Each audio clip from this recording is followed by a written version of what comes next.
Hi, this is Bruce Macaulay. Welcome to Bald History.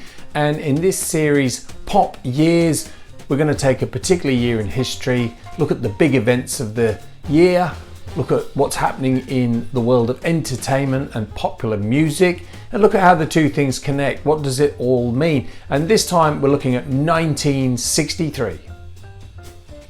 So the biggest event of 1963 was, of course, the assassination of the President John F. Kennedy. Meanwhile, in the UK, national service ended. Both Kenya and Zanzibar gained independence, and the lava lamp was invented by Edward Walker. In the world of entertainment, it was the year of the all-star, big-budget blockbuster, and the big films were Cleopatra with Richard Burton and Elizabeth Taylor, also How the West Was Won, which had a star featuring many of the stars of westerns, and also The Great Escape came out in 1963. In the world of music, it was undoubtedly the year of the Beatles and the beginning of the British invasion of America in musical terms, and the Beatles album Please Please Me was finally toppled off the charts after 30 weeks at the top by another Beatles album, Meet the Beatles. In other areas of popular music, you had the Four Seasons, Roy Orbison and Elvis Presley, the usual favourites in there. The big song of the year though, for me, is Be My Baby by the Ronettes.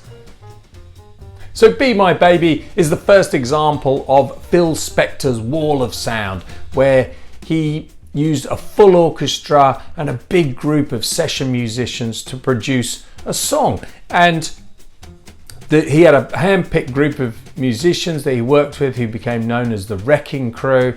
And it was literally, there'd be a huge group of them in there. So instead of just having one guitar, he'd have many guitarists playing the same tune, giving it this kind of deep, rich, multi-layer sound, indeed a wall of sound, which really went on to influence the production of music ever since. And it's probably the example where the production of the song is as equally as important as the song or the singer or the writer. It's really all about that production, and it works really well in this particular song.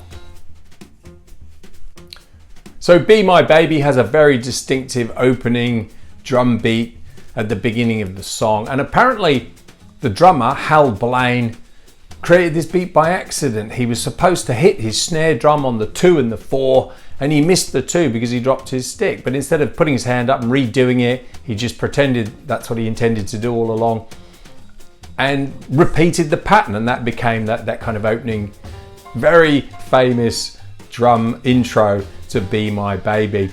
Also, in the backing singers, which is quite a big part of this song, apparently Sonny and Cher were in there. They were hanging around and they needed some extra singers, and somehow they got involved. So there's that bit of trivia in there as well. So Be My Baby was a big hit at the time. It's been very influential. It really marks that moment where the production of the song becomes equally as important as the singers and the song and the writers itself, and the production actually becomes really a big front and center part of the act, and that really has influenced popular music ever since. So I hope you found that interesting. Please like and subscribe or put in a comment. I'd love to hear what you think. Thanks.